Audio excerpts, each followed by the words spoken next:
bay ule voin chu Kelsa kan ron siam dona anak hi karon siam dona ka sa siam tur hi ke ji chan ve nia hi kan lo chum phot dona ni ti hian a chum na tur ku kara hian ka thuna chuan hemi a hianin chi tejpatta pahni purun sen so thing thak thing le purun var hei te hi ti hian ka thlaka chuan tui hi no chan ve tam lo te hi kan lo chum min don ani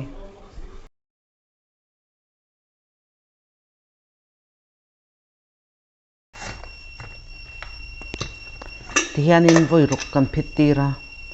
kan da daya kan lo en don ani a min lo chuan kan chuang non le ang ti hianin kan sa chum po hi he lo min to a tui hi kan chuang kang le photang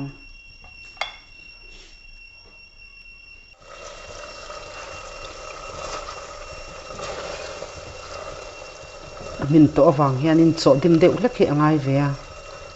a tui khu akang thlengin tiang kan lo chuang chum lai khanin tui khalei tamangai lawa sa hi chuanin tui te hi a chwa vet chuwang chuanin kan chum na tui ko kha tam lutuk lo kha kan leya chuan tejpatta te hi ka phor chak to don ani tejpatta le thak thing ti te kha kan phor chak vek don ani arim hi chu atui to lutuka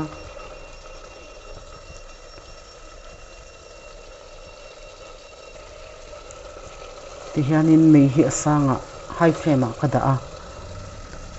atui hi tam lo boka akang har don lawa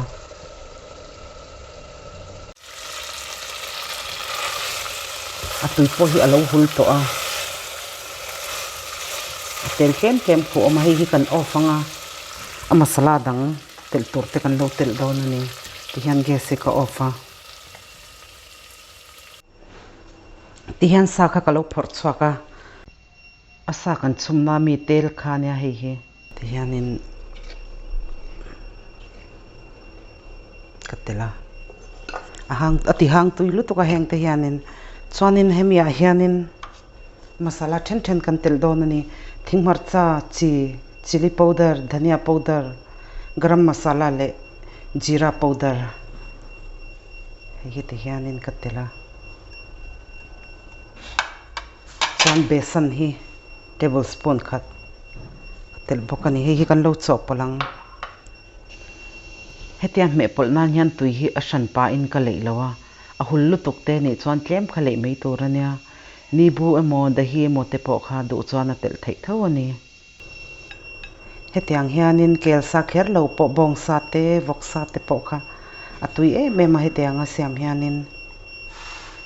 hi uluk dewin he dewin ka lo chop palanga masala hi te hian kan tat kai ve don ani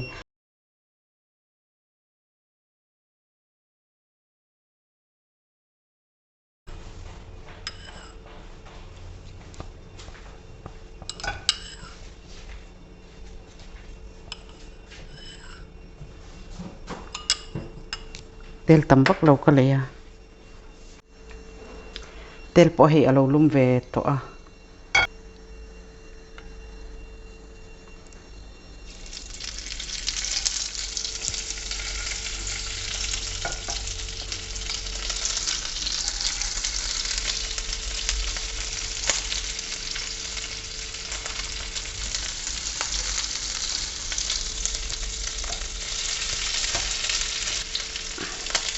ka Kelsa lei hi anal vak lawa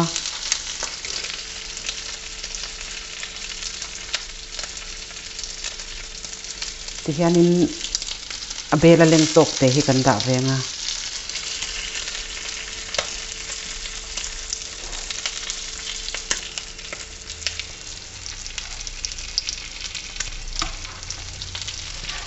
kan rei kha ngai to lawa kan chum min to a Kelsa hi ti hianin a ton hianin kan kang sen ve thap don ani ut si lo khanin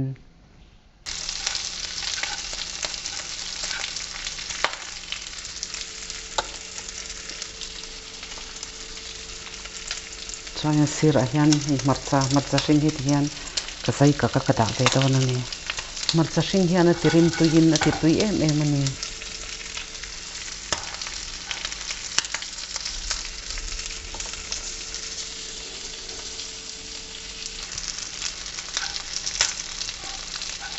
rim te hi tui lutuk a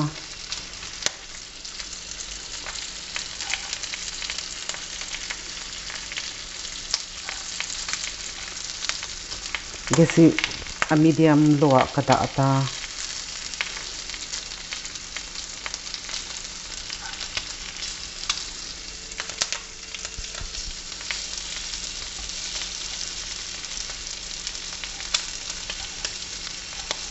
tihain arong te po hi lo moi to lutuk a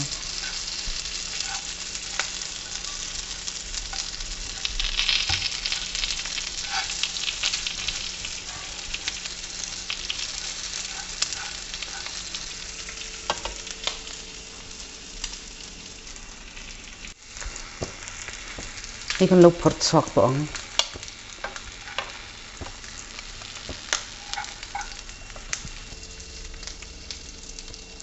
tihianin adang hi